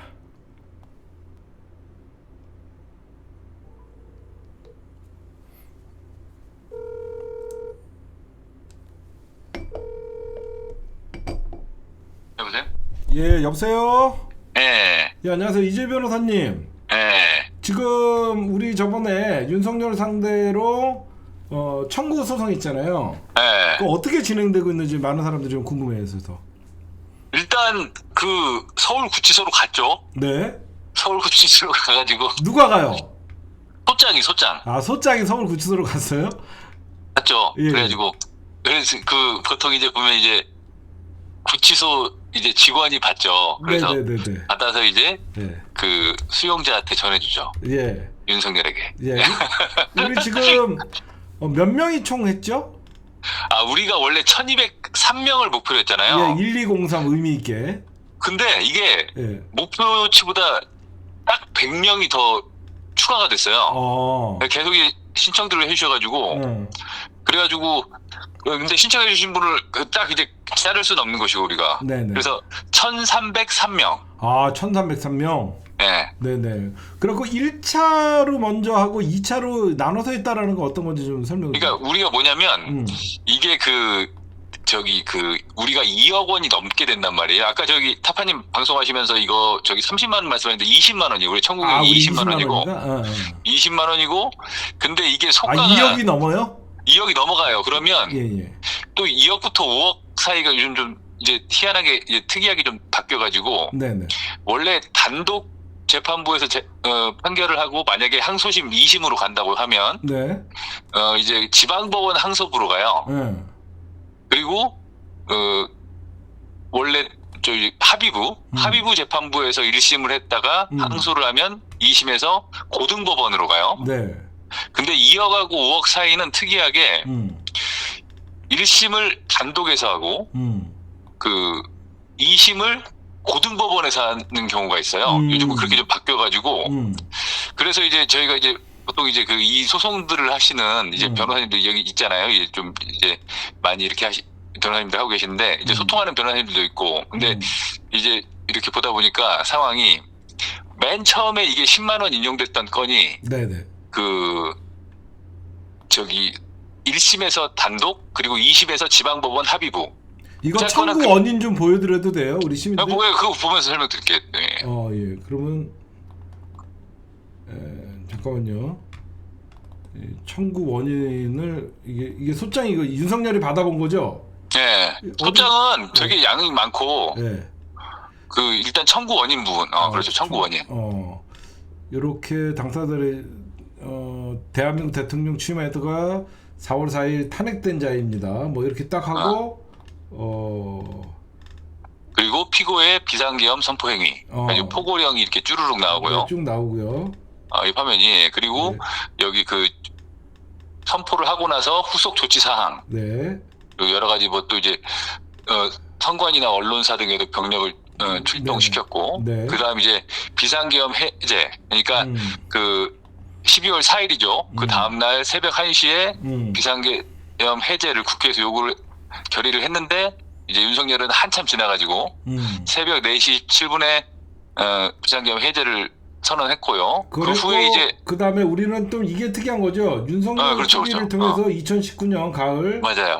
서초동에서 진행된 검찰개혁 촛불문화제를 불법 집회 처리 대상이라고 발언한 적이 있고 아직도 있다. 그래서 우리는 10만 원 더 추가한 거죠.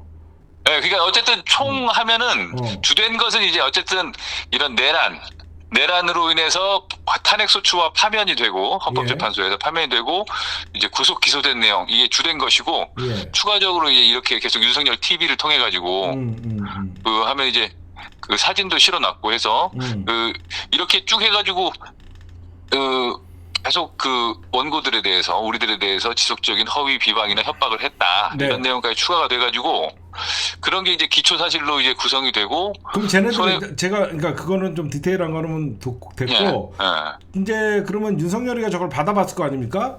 그러면 저게 언제 재판이 시작되는 거예요?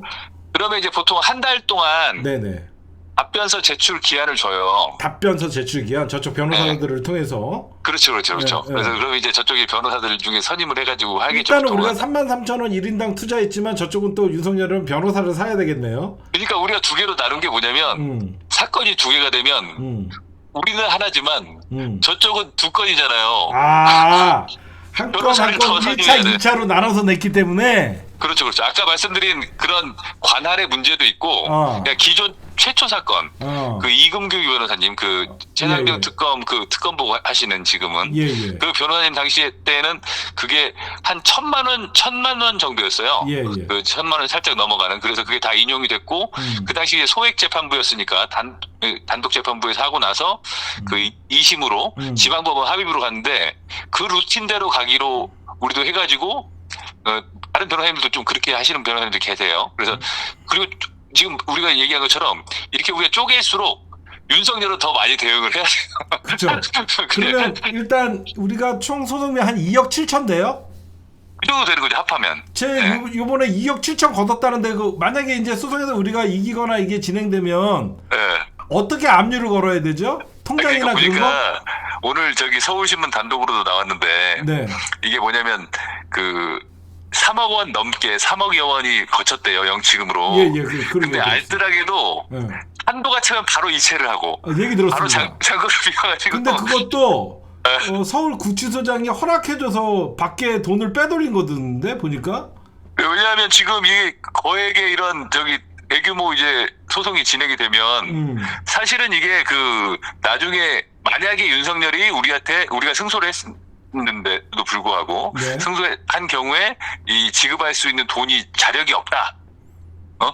속된 말로 이제 배째라 이렇게 할 경우에 영치금을 압류는 못 하나요? 판결 나기 전엔 가압류를 할 수 있는데 근데 영치금 해봐야 400이잖아요. 그렇죠. 그 한도가 있기 때문에 이체한 통장, 이체 통장이나 그런 개인 윤석열 앞으로 된 통장 압류를 해버리면 되겠네요. 근데 그렇죠. 나중에 판결 받아서 압류를 해도 되고 어차피 이 소송이 좀 이제 국민적 관심사를 이제 많이 저기 이제 가지고 있고 그 재판부도 이렇게 통해 보니까 그 바로바로 이제 소장도 보내고 언론에서 굉장히 주목하고 있는 소송들이잖아요.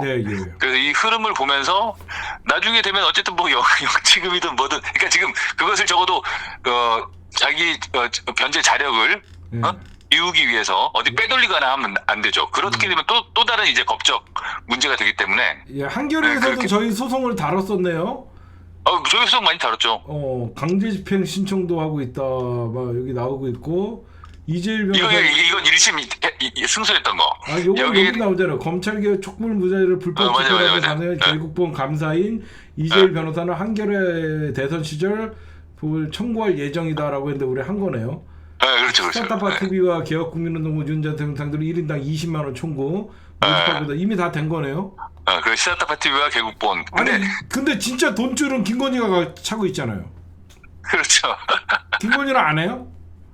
김건희도 사실은 요즘 나오는 게 사실은 지금은 이제 이게 진보든 보수든 무방하게 다들 이제 국민들이 분노하시는 부분이 이런 명품 목걸이나 가방, 뭐 장식 이런 하는 것들 이런 것들이잖아요. 근데 이건 누구나 다 공감을 하는 거고 사실 이런 것들이 좀 이제 지금 부인은 하는 것 같아요. 본인은 일단 재판에서 다투겠다 하는 것 같은데 이런 게 드러나고 하면 뭐 그런 뭐 스트레스나 뭐 그런 것 때문에 뭐 위자료 청구 같은 걸 고려를 할 수도 있고 이렇게 할 수도 있을 것 같은데 어쨌든 그건 좀 상황을 보면서 이제 해야 될 것 같아요. 그러면 우리가 빨리 만약에 소식을 한 달 정도 기다리면 뭐 재판이 시작됐다 이런 건 알 수 있는 건가요? 재판이 이미 시작됐고 이제 한 달 동안에 재판은 시작됐어요? 그렇죠. 언제 변론 기일이 변론 재판 기일이 언제 잡히냐면 한 달 동안 시간을 주고 이 시간 동안에 그 답변서를 보통은 제출하고 이것을 아마 제출 못하진 않을 거예요. 근데 그러고 나면 이제 기일이 잡히죠. 재판 기일이. 알겠습니다. 이게 이 소송이 얼마나 웃겼냐면 최초의 10만 원 이제 인용 판결 나왔던 그 사건에 있어가지고 맨 처음에 윤석열 측에서 그 이금규 변호사님 측에다가 소송 비용 담보 제공을 하라. 자기들이 당연히 이길 줄 알고 그랬는데 법원이 당연히 기각시켰고 근데 오히려 전부 승소로 이제 원고 판결이 나왔던 거죠. 그래서 윤석열 측에서 이것을 이제 변호사와 이제 어떻게 상의해 살지 모르겠는데, 네. 근데 뭐 제가 다른 사건도 우리야 하는 게 33,000원 냈지만 윤석열에게 모이니까 그렇죠. 2억 7천이네요. 그렇죠. 이게 참 우리 국민들이 사실은 이게 지금 정말 이 내란성 스트레스 이거 굉장히 심했잖아요. 그럼요. 이게 진짜 지금이야 이제 우리가 웃으면서 얘기하는 건데 그 당시 정말 저희 한 분 한 분 이렇게 메시지 주시면서도 굉장히 그 부분 힘들었던 부분들을 많이들 말씀을 주시고 네. 실제로 우리가 지난 겨울 굉장히 힘들었잖아요. 네. 뭐 키세스 이렇게 집회도 하고 막 그랬었는데 근데 이런 부분들이 적어도 국민들이 이렇게 10일만 모여가지고 이제 하니까 윤석열에게는 굉장히 이게 태산처럼 크게 된 거죠. 네, 어쨌든 이재일 변호사님, 네. 딴 사건 같은 경우에는 또 1심 끝나면 2심 때 변호사비 받고, 근데 이재일 변호사님 우리 우리 시민들의 변호사니까 네. 대법까지 쭉 해주세요. 33,000원으로. 예, 그렇죠. 알겠습니다. 이재일 변호사님 또 상황 나오면 알려주세요. 그리고 하나만 제가 좀 말씀드릴게요. 하나만. 네. 딱 하나가 네. 딱 몇 분이 네. 그 33,000원 입금만 하시고 저한테 문자를 안 주신 분이 딱 몇 분이 계세요. 제가 성함을 33,000원 말씀드릴 수는 입금하고 없고 문자 안 주신 분들. 네, 그러니까 그 딱 몇 분이신데 혹시라도 이제 방송을 보시면서 문자 중에서 이제 이재일 변호사한테 문자를 안 보내셨다. 혹시나 돈만 먼저 묻히고 깜빡하고 깜빡하신 분이 있어요. 문자 안 보내신 분들 꼭 보내주세요. 네, 왜냐하면 제가 계좌로 이제 송금을 해주셨기 때문에 성함이랑은 다 이제 확인이 됐는데 딱 몇 분이 그래서 약간 이제 문자로 더 확인할 부분이 있는데 이걸 계속 이제 누구라고 밝히기가 어려우니까 이를 통해서 말씀드리게 해주셔야지 일단 다 원고로서는 다 들어가 있어요. 그러니까 그런 부분만 확인해 주시고 고맙겠습니다. 알겠습니다. 고맙습니다. 고맙습니다. 수고 좀 해주세요. 좋은 소식 기다리겠습니다. 예, 고맙습니다. 네. 네, 여러분들 소송 이미 구치소에서 윤빤스가 받아봤고요. 이제 변론기일 지정돼 갖고 이제 이재일 변호사님이 33,000원으로 1심, 2심 대법원 최종심까지 다 해주신다니까 여러분들 힘들 내시고 내일 아침 11시 정치 브런치 여러분들 화수목이죠. 화요일, 수요일, 목요일은 11시에 정치 브런치 있으니까 여러분들 꼭 많이 시청해 주시기 바랍니다. 알겠죠? 딴 데 가시면 안 돼요. 화요일, 수요일, 목요일 오전 11시에는 정치 브런치 장인수 기자님, 이경전 대변인님, 저 시사트파 이종원 PD랑 같이 내일 정치 브런치에서도 여러분들 재밌는 비하인드 윤석열 CCTV 비하인드를 장인수 기자님이 준비하고 있고 재밌는 소재로 여러분들 내일 저희가 준비하니까 많은 시청 바랍니다. 네, 오늘 녹화는 여기까지만 할게요.